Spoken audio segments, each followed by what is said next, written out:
who was it, CBS that owns all that now? Yeah. They pulled the plug on that. Yeah, it wasn't profitable enough, what I read. You know, after the long run, they supported it for quite a few years. If they would have had good writers at the start, it probably would have been a great show. Yeah, that was the issue for the first season, from what I've read. And I don't know, maybe it had something to do with the number of series. And you ever notice that if something's been on TV for a long time, it gets tired, and it's not as refreshing. And the same problem existed. Think about the show Doctor Who, for instance. How long had Doctor Who been on the air? Year. You know, a lot of people don't realize Doctor Who actually started in the 50s. As a radio program. Yeah. Yes. And then before they even brought the first Doctor. I guess it started on TV about 1963. Yeah, right, 62, 63. And, you know, I think by bringing a woman keeper or Time Lord on, I don't know, Jodie Whittaker. I don't know if, the fans will adapt to her or not. But I think the show has kind of ran its course. I mean, you can only do so much. And how many years has it done it? Well, it lasted, the first run was until 1989. And they had like 8 doctors at that point, or 7 doctors. Then they had in the 90s, they had a TV movie with, I'm trying to think of his name, but, it's past me. But they did do a movie, and then they went on radio for a bit, as recorded episodes, just audio only, the stories. And they finally did bring it back after about a 15-year lapse in about 2006. This is the latest incarnation of it. So this is season.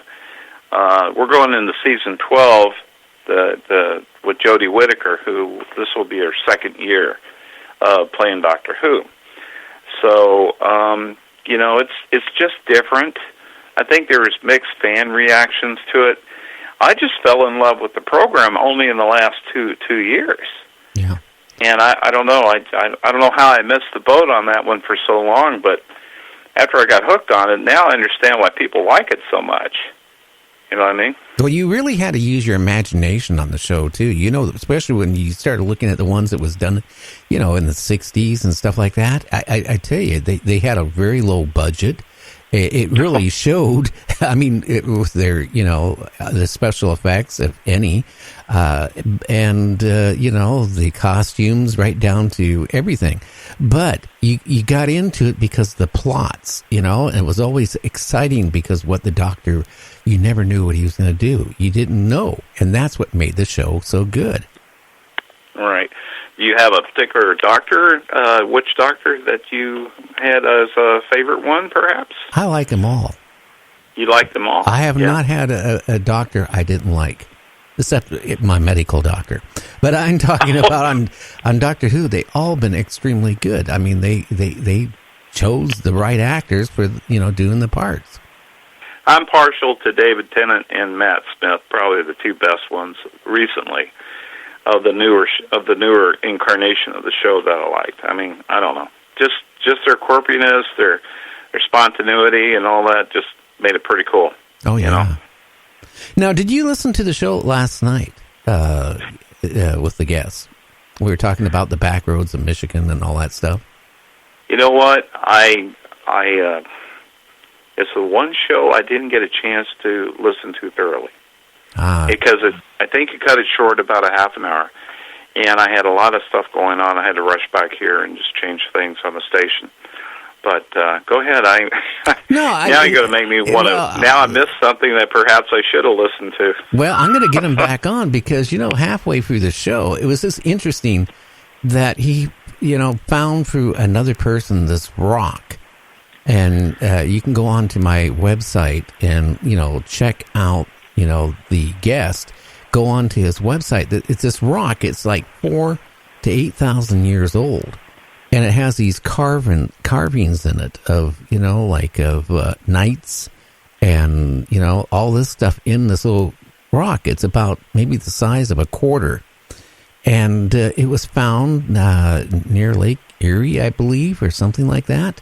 And guy was looking for agates, picked this up, and he noticed all the engravings, and they had it carbon dated.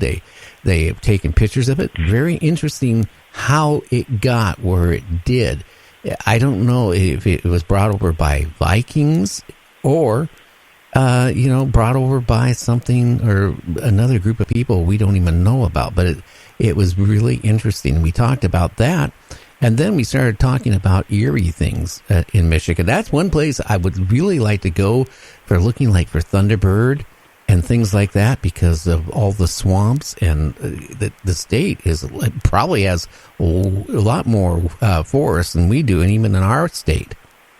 Well, now, you just brought up an interesting thing talking about Michigan, because I addressed that on the Interdimensional show I did the other night about the Michigan Triangle. Have you ever heard of that before? That's why I'm getting them back on my show here in the next couple of weeks. I want to talk about that.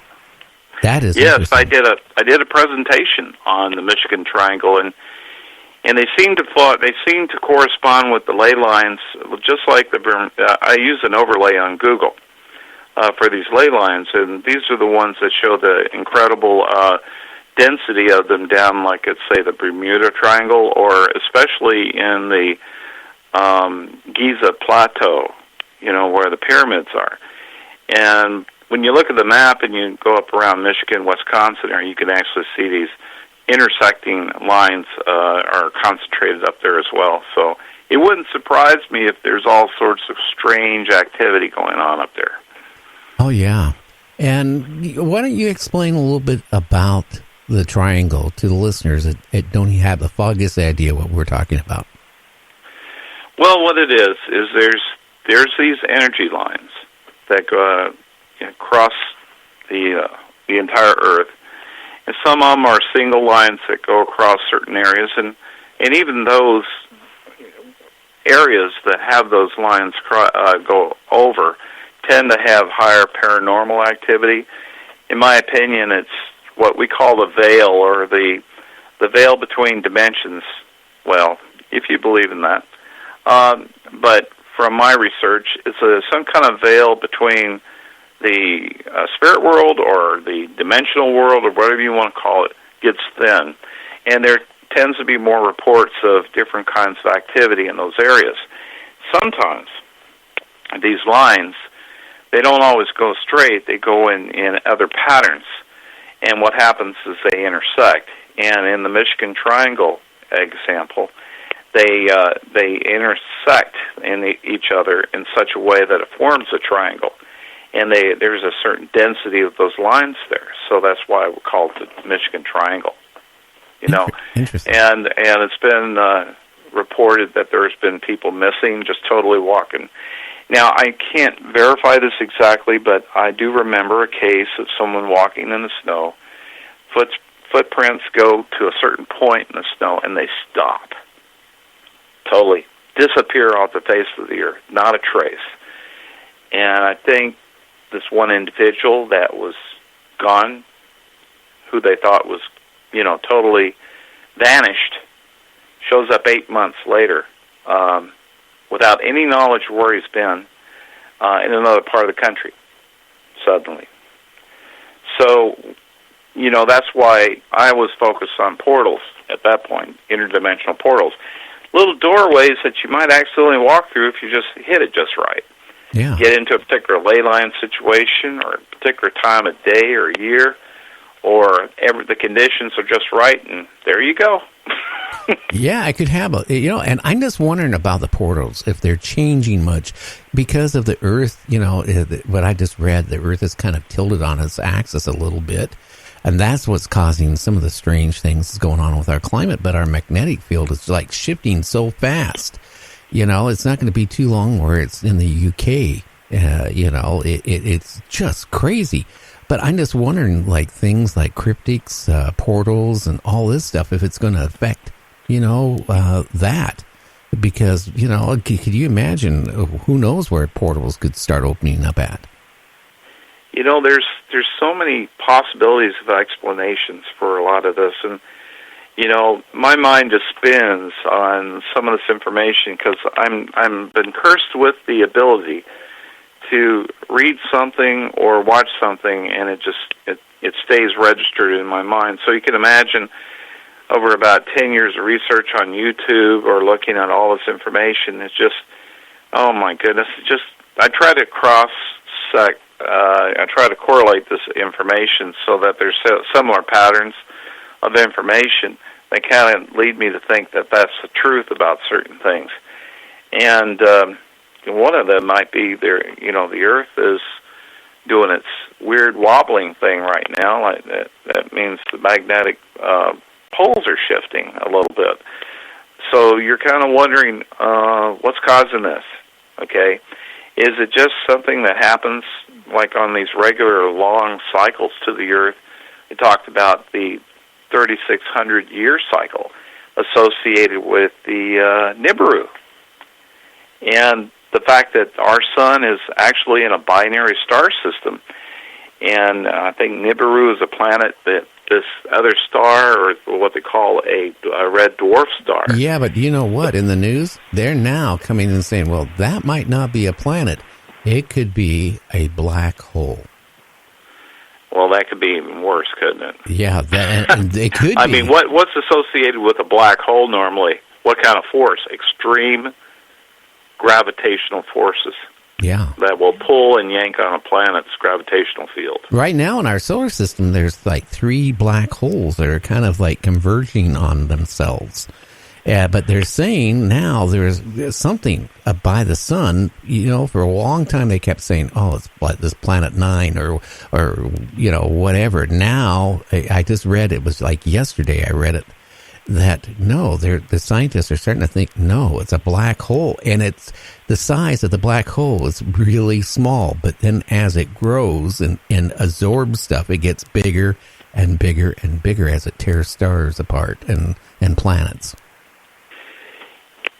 Yeah, something's affecting something, because you being a former, you're thinking about getting back into ham radio again, amateur radio, and of course, as you know, I've been into it for a long time, and still am.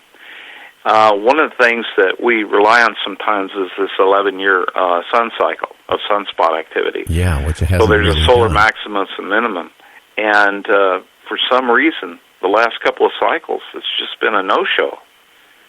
So what's going on with the sun? Why is it dimming now? Well, a lot of people don't realize this.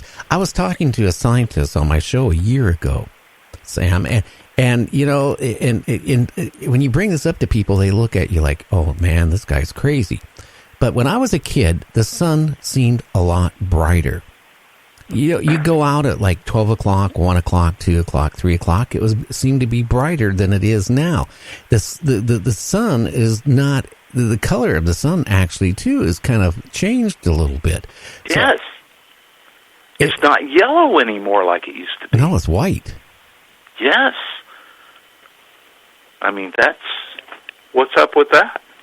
Could it be dying? That could be something that would not be very good either, would it?